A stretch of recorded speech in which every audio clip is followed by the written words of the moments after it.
তিথির বাবা মা রূপেশ নামে এক ছেলের সঙ্গে জোর করে তার বিয়ে দিয়ে দেয়, কিন্তু তিথির ইচ্ছা ছিল সে তার MBA-টা কমপ্লিট করবে। তাই তিথি ঠিক করে সে তার নতুন শ্বশুরবাড়িতে নিজের পড়াশোনা চালিয়ে যাওয়ার ইচ্ছাটা জানাবে। সেই জন্য তিথি একদিন তার শাশুড়ি মা মীনা দেবীকে বলে, মা, আমি ঠিক করেছি কালকে একবার MBA-র জন্য অ্যাপ্লাই করে দেব। আসলে আমার বিয়েটা এত তাড়াতাড়ি ঠিক হয়ে গেল যে আমি MBA কমপ্লিট করার সময় পেলাম না। আপনি যদি আমাকে MBA কমপ্লিট করার অনুমতি দেন তাহলে খুব ভালো হয়। ঠিক এমন সময় তিথির ভাই প্রীতম তিথির শ্বশুরবাড়িতে দই মিষ্টি ইত্যাদি নিয়ে প্রবেশ করে। হঠাৎই প্রীতমকে নিজের শ্বশুরবাড়িতে দেখে তিথি ভীষণই আশ্চর্য হয়। আরে, তোর তো বিয়ে হয়ে গেছে, আবার তুই MBA করে কি করবি? ওসব MBA না করে সংসারে মন দে। আর আপনিও না মাসিমা, বাড়ির বউকে আবার পড়াশোনা করতে কেউ পাঠায়? তাছাড়া MBA করার খরচাও তো প্রচুর। জামাইবাবু নতুন নতুন বিয়ে করেছে, জামাইবাবুর অত টাকা পয়সা খরচা করার কোনো দরকার নেই, বুঝেছেন? হ্যাঁ বৌমা, তোমার ভাই একদম ঠিক বলছে।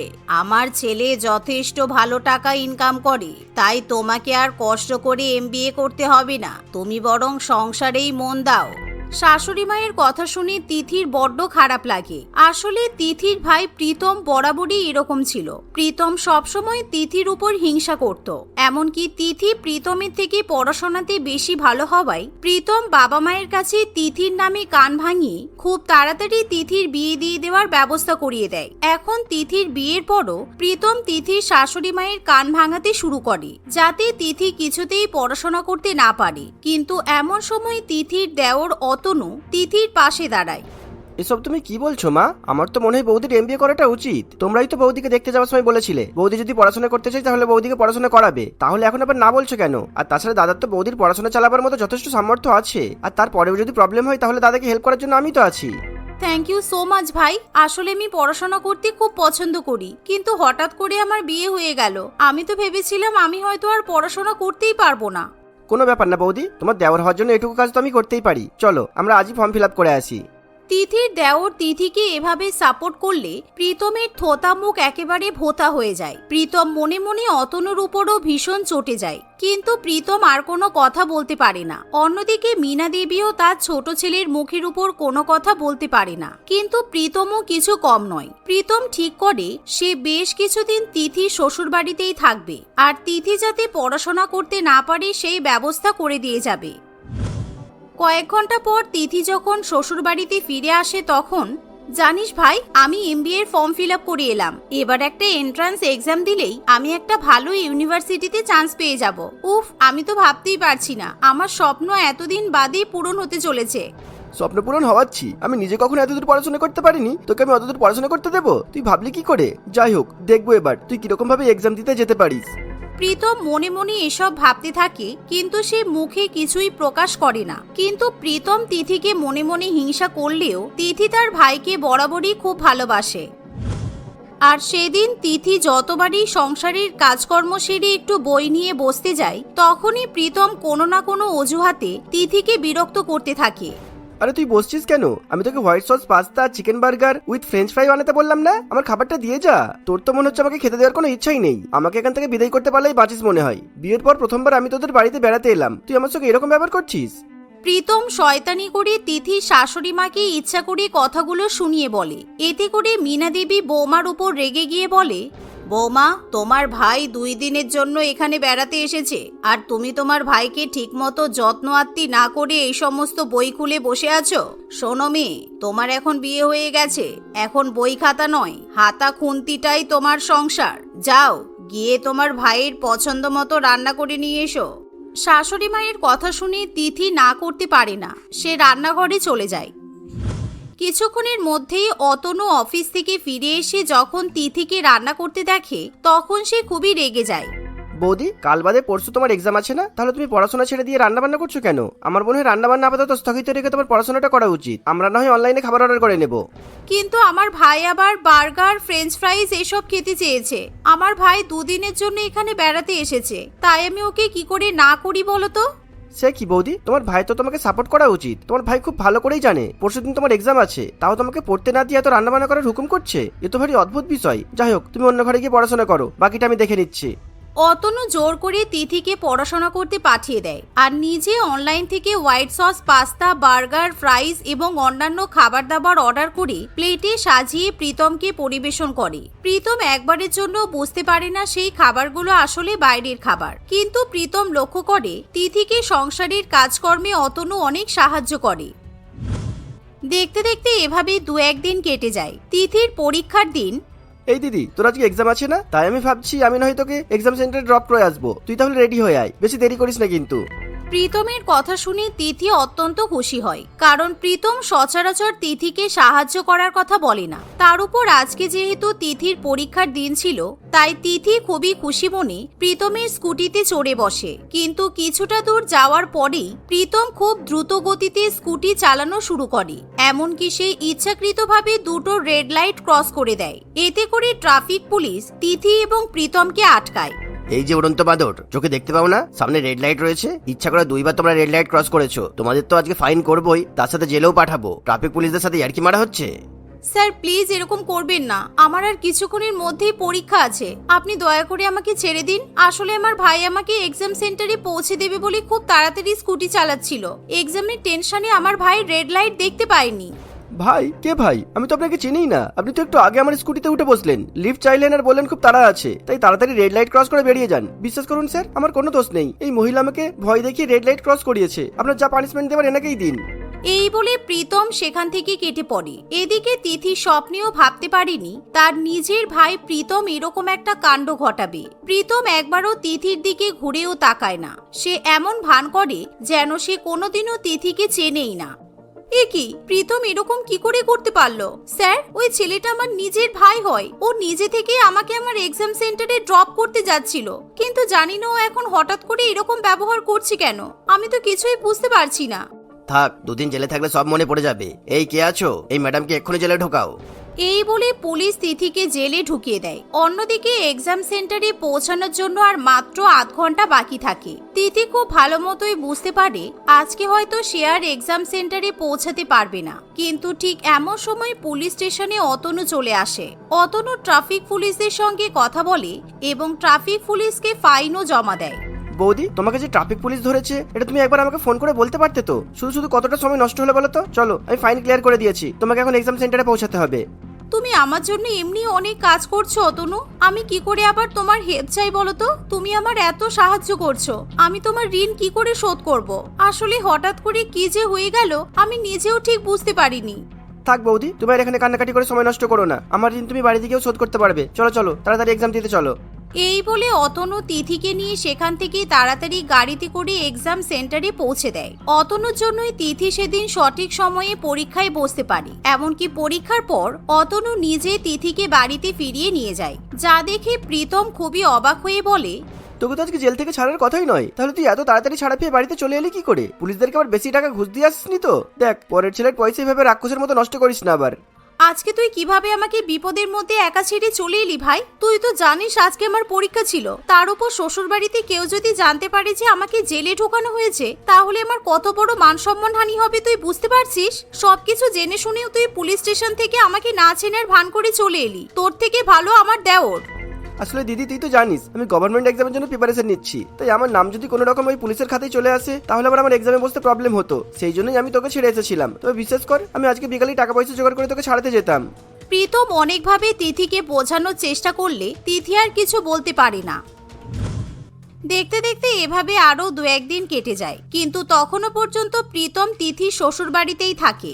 এরই মধ্যে হঠাৎই একদিন তিথির ঠাকুরদার সুরঞ্জন বাবু অসুস্থ হয়ে পড়লে তিথিকে নিজের বাপের বাড়িতে যেতে হয়। তিথি তার ঠাকুরদাকে খুবই ভালোবাসতো, তাই তিথি বাপের বাড়িতে যাওয়ার পর ঠাকুরদার মৃত দেহ দেখে অজ্ঞান হয়ে পড়ে যায়। এমনকি তার মাথাটা মেঝেতে এত জোরে ঠুকে যায় যে মাথা ফেটে প্রচন্ড রক্ত বেরোতে থাকে। এই অতনু, রূপেশ, তোরা কে কোথায় আছিস? বৌমার মাথায় প্রচন্ড আঘাত লেগেছে, এখনই হসপিটালে চল। মীনা দেবী তার ছেলেদেরকে নিয়ে তখনই হাসপাতালে পৌঁছায়, কিন্তু প্রীতম এতটাই মতলবী ছিল যে তার দিদির এত বড় একটা অ্যাক্সিডেন্ট হওয়ার পরেও প্রীতমের কোনো রকম ভ্রুক্ষেপ থাকে না। প্রীতম উল্টে তার মাকে জিজ্ঞাসা করে, আচ্ছা মা, দাদুর সম্পত্তিগুলো কার নামে করে দিয়ে গেছে গো? যদিও আমি একমাত্র বংশের বাতি, দাদু নিশ্চয়ই আমার নামেই সবকিছু করে দিয়ে গেছে। তুমি একবার আমাকে দাদুর উইলটা দেখাও তো। না, তোর দাদু তো সমস্ত টাকা পয়সা তিথির নামে করে দিয়ে গেছে। তোর দাদু মারা যাওয়ার আগে বলেছে ওনার সমস্ত সম্পত্তিতে শুধুমাত্র তিথির অধিকার আছে। যাই হোক, এখন ওসব কথা বাদ দে। তোর দিদির মাথায় চোট লেগেছে, এখনই হসপিটালে যা। আমি এখন কিছুতেই যেতে পারবো না। সমস্ত সম্পত্তি তিথির নামে আছে শুনি প্রীতম আরো বেশি হিংসায় জ্বলে ওঠে, কিন্তু মায়ের চাপে পড়ে তাকে হাসপাতালে যেতে হয়। হাসপাতালে গিয়ে প্রীতম দেখে তিথির এতটাই ব্লাড লস হয়েছে যে তাকে এখনই 1 বোতল রক্ত দিতে হবে। কিন্তু দুঃখের বিষয়, তিথির ও পজিটিভ ব্লাডের রক্ত হাসপাতালের ব্লাড ব্যাংকে থাকে না। তাই প্রীতমকে দেখা মাত্রই বীণা দেবী বলে, বাবা, তোমার দিদির গায়ে তো একদমই রক্ত নেই। তোমরা দুজনে তো ভাই বোন, তোমারও শুনেছি ও পজিটিভ ব্লাড আছে। তাহলে তুমি তোমার দিদিকে ব্লাড দিয়ে বাঁচাও। মানে আমার তো লো প্রেসার, আমি আসলে ব্লাড দিতে পারবো না। আমার আবার ইনজেকশনেও অ্যালার্জি আছে। ওই সিরিঞ্জ গায়ের মধ্যে ঢোকালে আমার জন্য কেমন হয়। তুমি কিরকম ভাই গো, দিদির জন্য এটুকু করতে পারছো না? এরকম আদিক্ষেতা অ্যালার্জির কথা আমি বাপের জন্মে শুনিনি। থাক মা, আমারও তো ব্লাড ও পজিটিভ আছে, আমি নয় বৌদিকে ব্লাড দিয়ে দেবো। এই বলে অতনু তিথিকে ব্লাড দিয়ে তার প্রাণ বাঁচায়। কিছুক্ষণের মধ্যেই তিথি যখন একটু সুস্থ হয়ে ওঠে, তখন প্রীতম তিথির কাছে গিয়ে বলে, আমার সোনা দিদি, এই তো তুই তো ভালো মতোই তাকাতে পারছিস। শোন না, তোকে একটা ইম্পর্টেন্ট কথা বলার ছিল। ওই দাদু যে উইল থেকে সমস্ত কিছু দিয়ে গেছে না, তুই উইলটা আমার নামে ট্রান্সফার করে দে। এমনিতেও তোর তো বিয়ে হয়ে গেছে, আর তোর শ্বশুরবাড়ির অনেক টাকা পয়সাও আছে। আমার তো কিছুই নেই, বল দিদি। তোর এই কথাটা বলতে একটু লজ্জা করছে না? যখন আমার জন্য রক্ত চাওয়া হয়েছিল, তুই কি আমাকে 1 ফোঁটাও রক্ত দিতে রাজি হয়েছিস? এখন সম্পত্তির জন্য আমাকে তেল মাখাতে এসেছিস?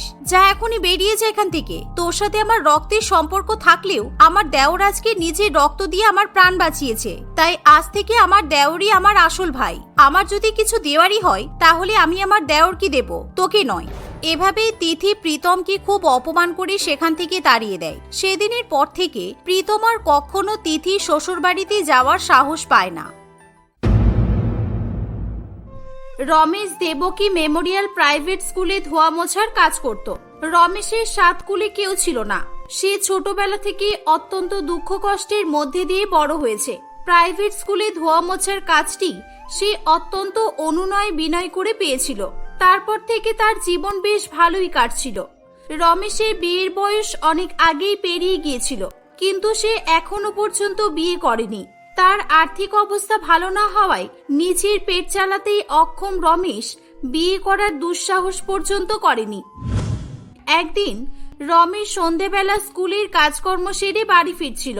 তখন সে রাস্তার ধারে জঙ্গলের মধ্যে একটি বাচ্চাকে পড়ে থাকতে দেখে। ছোট বাচ্চাটি চিৎকার করে কেঁদেই চলেছিল। এটা কার বাচ্চা? কেউ আছো এখানে? কেউ আছো? কার বাচ্চা এটা? কে ফেলে গেছে এখানে?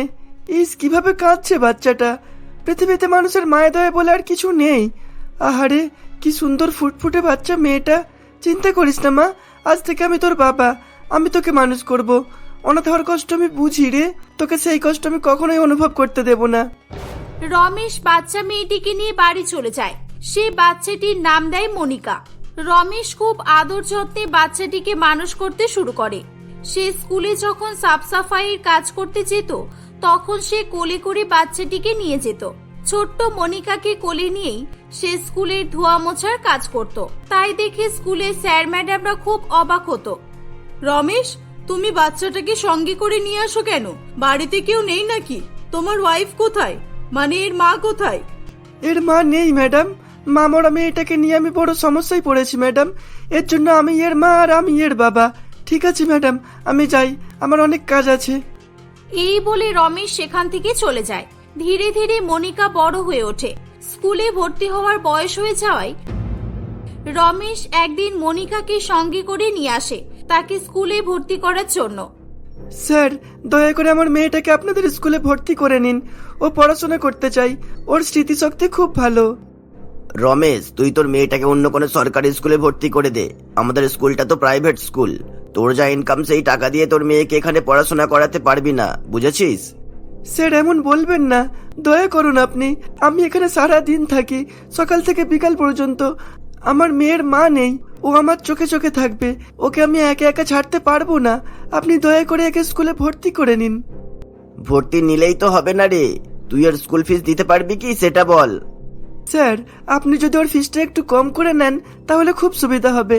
আমি খুব গরিব স্যার, আপনি দয়া করলে আমার মেয়ের জীবনটা অনেক দূর পর্যন্ত এগিয়ে যেতে পারবে।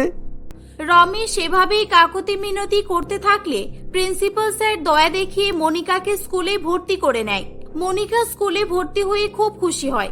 সে প্রত্যেকদিন স্কুলে যেত আর মন দিয়ে পড়াশোনা করত। দেখতে দেখতে অনেকগুলো বছর কেটে যায়। এখন মনিকা ক্লাস 9-এ পড়ে। মনিকার সঙ্গেই তাদের স্কুলের ট্রাস্টির মেয়ে গুনগুন পড়াশোনা করত। মনিকা পড়াশোনায় খুব ভালো হওয়ায় গুনগুন সবসময় মনিকার উপর খুব হিংসা করত। স্কুলের ট্রাস্টির মেয়ে হওয়ায় স্যার ম্যাডামগুলো অনিচ্ছা সত্ত্বেও গুনগুনের মিথ্যা প্রশংসা করত আর মনিকাকে নিচে দেখানোর জন্য গুনগুনের সাপোর্ট করত। স্যার বলুন, এই রেসটা কে জিতেছে, আমি নাকি মনিকা? আপনি তো ভালো করেই জানেন যে উইনার কে হয়েছে। হ্যাঁ, এই রেসটা গুনগুন তুমিই জিতেছো। মনিকা, তোমার আগে গুনগুন এই লাইনে পৌঁছে গিয়েছিল, তাই আজকের রেসিং প্রতিযোগিতার উইনার হলো গুনগুন। দেখলি মনিকা, আমাকে কেউ কখনো হারাতে পারবে না, আমি সব জায়গায় জিতবো। এই কথা শুনে মনিকা মন খারাপ করে সেখান থেকে চলে যায়। স্যার, আমরা আর কতদিন এভাবে ভয় পেয়ে গুনগুনকে মিথ্যা উইনার করতে থাকবো? এগুলো তো ঠিক নয় স্যার, রেসটা তো মনিকা জিতেছে। তুমি তো জানোই গুনগুন আমাদের স্কুলের ট্রাস্টির মেয়ে। প্রিন্সিপাল স্যার আমাদের আগে থেকেই বলে রেখেছেন গুনগুনের সঙ্গে আমাদের খুব ভালো ব্যবহার করতে হবে, আর আমরা এমন না করলে আমাদের চাকরিও চলে যেতে পারে, বুঝেছো? কিন্তু স্যার, আমরা কতদিন এমন অত্যাচার সহ্য করব? মনিকা একজন মা মরা মেয়ে। রমেশ ওকে অনেক কষ্ট করে মানুষ করছে। আমাদের স্কুলে ওকে ভর্তি করেছে যাতে ও নিজের পায়ে দাঁড়াতে পারে। গুনগুনের মতো মেয়ে মনিকার মতো মেধাবী মেয়েকে কখনোই এগিয়ে যেতে দেবে না। আপাতত আমাদের হাতে এখন কিছুই নেই, আমাদের এখন সবকিছুই সময়ের হাতে ছেড়ে দিতে হবে। এরকম ভাবেই সময় কাটতে থাকে। একদিন অন্য স্কুলের দুজন টিচার দেবকী স্কুলের প্রিন্সিপালের সঙ্গে দেখা করতে আসে। তারা সবাই মিলে সব ক্লাসে গিয়ে বাচ্চাদের নানান রকম প্রশ্ন করে এক্সিবিশন করছিল। এমনই তারা মনিকাদের ক্লাসেও আসে। তাদের মধ্যে একজন বাচ্চাদের কম্পিউটারের কিছু প্রশ্ন জিজ্ঞাসা করে। প্রশ্নগুলো শোনার পর মনিকা সবার আগে হাত তোলে। স্যার, আমি পারবো এই প্রশ্নগুলোর উত্তর দিতে। প্রিন্সিপাল স্যার মনিকাকে চুপ করিয়ে অন্য স্কুলের স্যারদের বলেন, এই চুপ করো, বসো তুমি। না স্যার, এ কোনো প্রশ্নের উত্তর পারবে না। এ এমনই সবসময় সবকিছুতে লাফালাফি করতে থাকে। ওর বাড়িতে তো কোনো কম্পিউটারই নেই, ও উত্তর দেবেই বা কিভাবে? ও আমাদের স্কুলের সাফ সাফাইয়ের কর্মচারী রমেশের মেয়ে। রমেশ অনেক অনুনয় বিনয় করে মা মরা এই মেয়েকে আমাদের স্কুলে ভর্তি নিয়েছিলাম। না স্যার, আমি সত্যি এই প্রশ্নগুলোর উত্তর পারবো, আমি এগুলো বইতে পড়েছি। স্যার, গুনগুন এই প্রশ্নের উত্তর দিতে পারবে। গুনগুন এই ক্লাসের ফার্স্ট গার্ল। গুনগুন, তুমি উত্তর দাও। না স্যার, আমি পারবো না এই উত্তরগুলো দিতে, আমি এগুলো পড়িনি কখনোই। স্যার স্যার, আমি পারবো, আমি উত্তর দেব। হ্যাঁ, তুমি বলো। মনিকা সবকটা প্রশ্নের ঠিকঠাক উত্তর দেয়। অন্য স্কুলের টিচারদের সঙ্গে সঙ্গে স্কুলের সবই বাচ্চারা হাততালি দিতে থাকে। প্রিন্সিপাল স্যার চুপ করে দাঁড়িয়ে থাকেন। এই ব্যাপারটা গুনগুনের কাছে খুবই অপমানজনক বলে মনে হয়। আমি ছাড়বো না মনিকাকে, সবার সামনে আমাকে অপমান করলো। ওকে আমি এই স্কুল থেকেই চিরতরে বের করে দেব। ওর জন্য সবসময় আমাকে ছোট হতে হয়। গুনগুন তার বন্ধুদের সঙ্গে মিলে একটা ফোন দেওয়াটা শুরু করে। আমি ভালো করেই জানি আমাকে কি করতে হবে। এই সবাই শোন তোরা আমার প্ল্যানটা। গুনগুনদের পরের সপ্তাহ থেকে ফাইনাল পরীক্ষা শুরু হওয়ার কথা ছিল। পরীক্ষা শুরু হওয়ার ঠিক আগের দিন স্কুল ছুটি হয়ে যাওয়ার পর সবাই যে যার মতো বাড়ি ফিরে যায়, কিন্তু গুনগুন তখনও স্কুলেই ছিল।